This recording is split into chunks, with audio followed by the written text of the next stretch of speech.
ये हैं घिंगारे, घिंगारा का दाना ये छी और हम यू तो खूब खांदा छा गाँव में। अब का बच्चा पता नहीं किला नहीं खाना छी, पूरो देखा यू लद्यू च डाला बच्चा खांदा ही नहीं छी। यू तक कि युक जो जगह च वो चाउमीन मोमोज और फास्ट फूड लियाल और देखाया कद का खूबसूरत छी दाना छोटा छोटा सेब जन। नमस्कार दोस्तों, मैं हूँ शालिनी रावत और आज का जो व्लॉग होने वाला है वो पूरा ही सौंदर्य से परिपूर्ण व्लॉग होने वाला है, जिसमें कि मैंने दिखाया है कि नंदा देवी का मंदिर जो कि डांडाधार मुनस्यारी में स्थित है और एक बहुत ही प्रसिद्ध मंदिर है। साथ ही में मैं सुनाऊंगी नंदा देवी और शिव जी के विवाह की कहानी, जिसकी वजह से आज भी उत्तराखंड में सबसे बड़ी नंदा देवी राजात यात्रा की जाती है।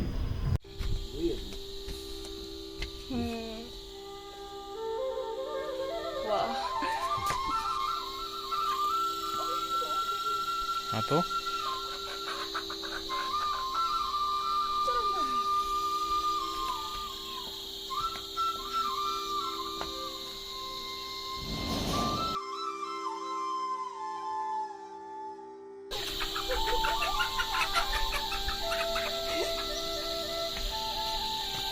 गया वो अपने आप ही चले गया,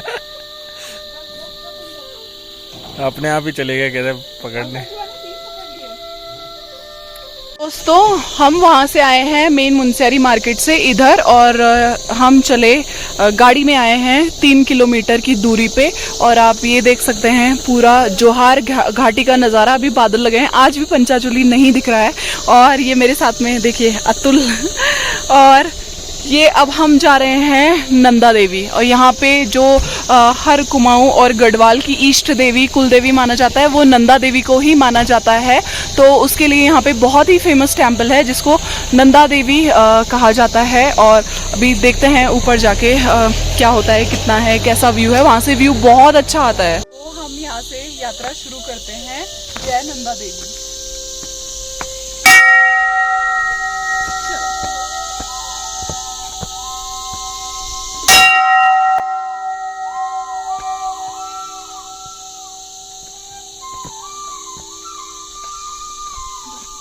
देख सकते हैं ये आवाज़ अगर आप सुन रहे होंगे, ये देखिए कुछ कुछ लोगों को ये डरावनी लगती है जंगल, लेकिन हम तो बचपन से ही पहाड़ में रहते तो we are familiar with this sound, this आवाज़। और आप देख सकते हैं पूरा जंगल भरा हुआ है उतीस से, और अखरोट भी लगे हुए हैं यहाँ पे। उतीस के जंगल है और साथ में बांज भी है ऊपर। तो ये सारे जो जंगल हैं जैसे कि चीड़, उतीस और देवदार, बांज, ये सब एक तरह से इंडिकेटर होते हैं स्नो के। तो जहाँ पे बर्फ़ गिरती है वहाँ पे ये पेड़ हमेशा पाए जाते हैं। और जैसे कि मैंने आपको पिछले व्लॉग में बताया था कि यहाँ के जो युवा हैं वो स्पोर्ट्स में काफ़ी ज़्यादा रुचि रखते हैं, तो उन्होंने यहाँ पर सिंबल भी बनाया है मुनस्यारी बॉयज़ का, और ये फुटबॉल का सिंबल है बेसिकली। और ये देखिए ये फूल कितने खूबसूरत दिख रहे हैं यहाँ पे। तो कहानी शुरू होती है माता सती के आत्मदाह से। जब माता सती ने आत्मदाह कर लिया था उसके बाद उन्होंने पार्वती यानी कि नंदा देवी के रूप में जन्म लिया, जो कि हिमालय के राजा हेमवंत और मैणावती की बेटी थी। तो हिमालय में एक गांव है रिसासो, जहां पर नंदा देवी का जन्म हुआ।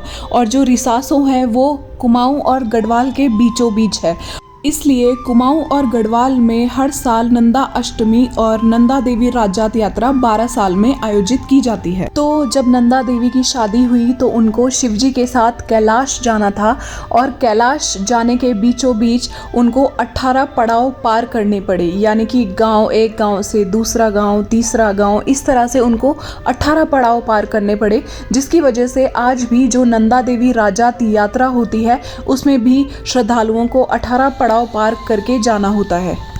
तो विदाई के समय मां नंदा जहाँ जहाँ जिन जिन गाँव में रुकती गई उन गाँव के सभी लोगों ने मां नंदा का आदर सत्कार किया, बारातियों का आदर सत्कार किया, और उनको काफ़ी सारे गहने, श्रृंगार का सामान देकर, खान पान का सामान देकर, जैसे हमारे पहाड़ों में तो हम चूड़े भूनते थे, वो देकर, उनकी थैलियों में डालकर, तो उनको ऐसे ही भेजा। कैलाश पहुंचने के बाद शिव शंकर काफ़ी सालों तक समाधि में चले गए ध्यान में, और नंदा देवी अपने घर वालों को याद करती रही।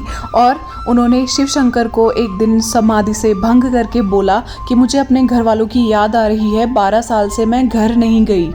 तो शिव शंकर ने अपने सारे गणों के साथ नंदा देवी को वैसे ही अपने मायके भेजा, और नंदा देवी काफ़ी दिन तक अपने मायके में रही। फिर उसके बाद उनकी फिर दोबारा से जाने का समय आ गया, और लोगों ने वैसे ही उनकी विदाई की जैसे कि पहले शादी के टाइम पे उनकी विदाई की थी। क्योंकि कैलाश और हिमालयी क्षेत्र जो है वो काफ़ी ज़्यादा दुर्गम पहाड़ियों से होकर गुजरता है, जहाँ पर तीखी चट्टानें और नुकीले पत्थर होते हैं। तो उन्होंने जो अपना वाहन चुना वो चौसिंग्या खाडू को चुना। चौसिंग्या खाडू यानी कि एक तरह की भेड़, जो कि दुर्गम से दुर्गम पहाड़ियों पर चलने के लिए समर्थ होता है। नंदा देवी ने गांव वालों से वादा किया कि वो हर 12 साल बाद ऐसे ही आएगी, और गांव वाले उनको ऐसे ही भेजा करते थे हर 12 साल बाद, एकदम बिल्कुल नई दुल्हन की तरह, विदाई की तरह। तो इसलिए हर 12 साल में नंदा देवी राजात यात्रा होती है, जो कि एशिया की सबसे बड़ी यात्रा है, जो कि 18 पड़ावों को पार करती है, जिसमें हर एक पड़ाव की अपनी अलग विशेषता है। जब भी नंदा देवी राजात यात्रा होने वाली होती है तो जो चौसिंग्या खाडू है वो किसी के सपने में आता है कि इस घर में पैदा हुआ है, तो उसके बाद उसको अच्छे से रखा जाता है नंदा देवी राजात यात्रा के लिए। गांव के लोग चौसिंग्या खाडू के लिए एक कपड़ा बनाते हैं जिसमें खूब सारी जेब बनाई हुई होती है, जिसमें कि लोग श्रृंगार और प्रसाद का सामान भेजते हैं। और इस यात्रा का आखिरी पड़ाव है होमकुंड बार। लोग वहीं तक जाते हैं क्योंकि चौसिंग्या खाडू वहीं तक दिखता है और उसके बाद गायब हो जाता है। तो ये नंदा देवी राजात की प्रथा उसी फॉर्म में चली हुई आ रही है जिस टाइम पे लोगों ने उनको विदा किया था और जिस तरह से विदा किया था। नंदा देवी राजात यात्रा उत्तराखंड के चारों कोनों से जाती है। पिथौरागढ़, मुनस्यारी, चमोली यानी कि कुमाऊं और गढ़वाल दोनों ही, क्योंकि जो नंदा देवी पर्वत है वो कुमाऊं और गढ़वाल के बीच में पड़ता है। जैसे ही ये यात्रा चलती है तो कहीं कहीं पे नंदा देवी का जो नाम है वो राजराजेश्वरी के नाम से भी जाना जाता है।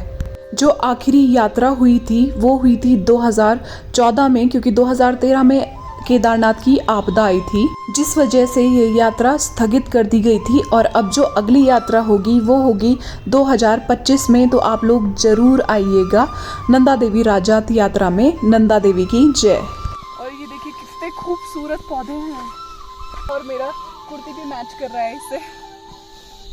बस हमारे साथ में ये देखिए गिरगिट भी चल रही है नंदा देवी के दर्शन करने के लिए। ओ देखो ट्रैक से हार हो गई। और ये देखिए पूरा नज़ारा, ये इधर नीचे मदकोट गांव है, और सॉरी ये नीचे गांव जो है वो है हरकोट, और ये बहुत सुंदर गांव है। मैं यहाँ पिछली बार गई थी। 5 तो घर है नीचे, पूरा गांव ही है। ये देखिए पूरा नज़ारा, और ये दिसंबर में या अक्टूबर लास्ट में यहाँ पे बर्फ़ पड़नी शुरू हो जाती है। और इधर नीचे मदकोट गांव है, बहुत ही सुंदर। ये देखिए, और ये है मंदिर, यहाँ से शुरू होता है। ये है नंदा देवी का मंदिर, और बहुत ही प्रसिद्ध मंदिर है यहाँ मुनस्यारी का। ये यहाँ पर बहुत बड़ा मेला भी लगता है नंदा अष्टमी पर। और देखिए लोग यहाँ पे जो श्रद्धालु हैं वहाँ यहाँ पे चुन्नियाँ चढ़ाते हैं। तो ये है नंदा देवी का मंदिर, और इधर चारों तरफ अगर आप देखेंगे तो खूबसूरत पहाड़, चोटियाँ, और इधर पूरे बादल लगे हुए हैं, पूरा पंचाचूली ढका हुआ है। और यहाँ पे ये जलपान की व्यवस्था भी है, यहाँ पे पूजा का सामान भी मिलता है। और ऊपर देखिए बादल लगा हुआ है, तो चारों तरफ पहाड़ियों से घिरा हुआ है ये मंदिर। ये आपको जो सबसे ऊपर सफ़ेद फूल दिख रहे होंगे तो आपने देखा होगा, जब केदारनाथ की यात्रा जाती है तो केदार बाबा को इसकी माला बना के भी चढ़ाया जाता है, और इसके साथ पत्तियां भी उसकी चढ़ाई जाती है। उसकी पूरी माला बना के चढ़ाते हैं। और जो नंदा देवी हैं उनका शिव जी से तो मतलब रिश्ता है ही, क्योंकि वो उनके पति हैं महादेव। तो मैं उनको भी ये फूल चढ़ा रही हूँ यहाँ पे। सारी अगरबत्तियाँ जला रहे हैं ताकि इसकी खुशबू सीधा कैलाश तक जाए। झूठ ना एक हद तक बोलना चाहिए। हाँ तो अगरबत्ती इसीलिए जलाई जाती हैं, धूप बत्ती अगरबत्ती, उसकी खुशबू जितनी दूर तक जाएगी। मैं आपको दर्शन करा देती हूँ नंदा देवी जी के। ये देखिए, ये है नंदा देवी।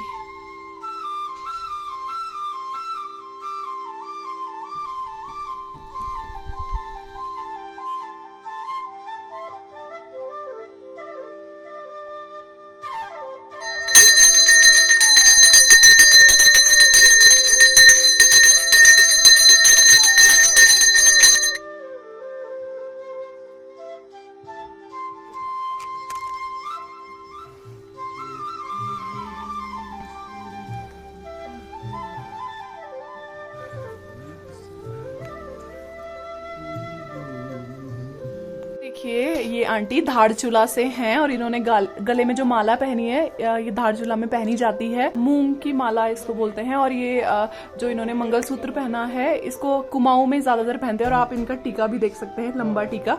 ये कुमाऊनी महिलाओं का एक प्रतीक है। सुहागन महिलाएं होती है जो, उनका प्रतीक होता है ये। तो गाइज यहाँ पे होम स्टेज का कॉन्सेप्ट है कि जैसे यहाँ पे काफ़ी रिसर्चर्स आते हैं और स्टडी के लिए, या जैसे टूरिस्ट आते हैं कुछ दिन रहने के लिए, और वो लोग बाहर जाते हैं, दिन में खाना यहाँ पर पैक करके दिया जाता है। और हम रोटी लाए थे तो अतुल ने रोटी खा ली है आधी, और 3 रोटी इसने भी खाई है। झूठ क्यों बोल रहे हो? एक भी नहीं खाई मैंने। झूठ। और ये 2 रोटी बची हुई है मेरे बांटे की मेरे हिस्से की। और हम घर का अचार भी लाए हैं पन्नी में, पॉलिथीन में, क्योंकि बहुत टेस्टी अचार है। और आप देख सकते हैं ये लौकी की सब्जी, और ये घर की ही लौकी है और सब्जी बहुत टेस्टी थी, थोड़ी सी बची हुई है। और हम साथ में ये खीरा भी लाए हैं। तो दीदी के जो पीछे पॉली हाउस में खीरे लगे हुए हैं तो वहीं से निकाल के लाए। और अभी यहाँ पे अंकल की दुकान है और अंकल हरा नमक भी बनाते हैं। उन्होंने मेडिसिनल प्लांट्स भी उगाए हैं यहाँ पे। और अंकल जी से थोड़ा नमक मांगेंगे। और हमें इसलिए पता चला अंकल जी के पास नमक है क्योंकि यहाँ अंकल खीरा छोड़ के गए थे और इसमें थोड़ा सा हरा नमक लगा हुआ है, इसलिए।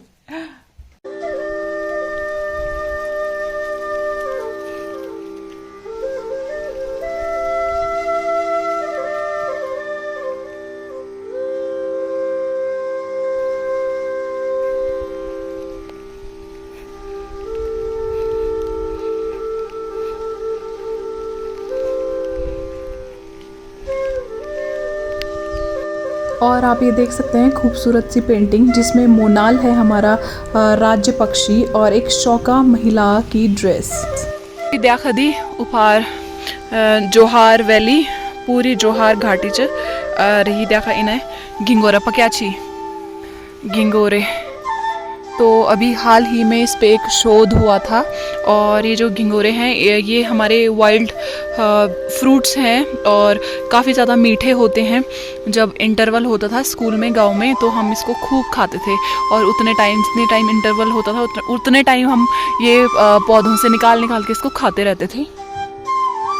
और इसका मेडिसिनल यूज़ भी है। हाल ही में एक शोध हुआ था कि इसको एज ए मेडिसिनल प्लांट भी अब लोग एक्सट्रैक्ट कर रहे हैं और इसका सिरप बना के पिया जाता है, जो कि हार्ट के लिए बहुत अच्छा होता है। बारिश रुक गई है और हम नंदा देवी मंदिर से वापस जा रहे हैं मुनस्यारी।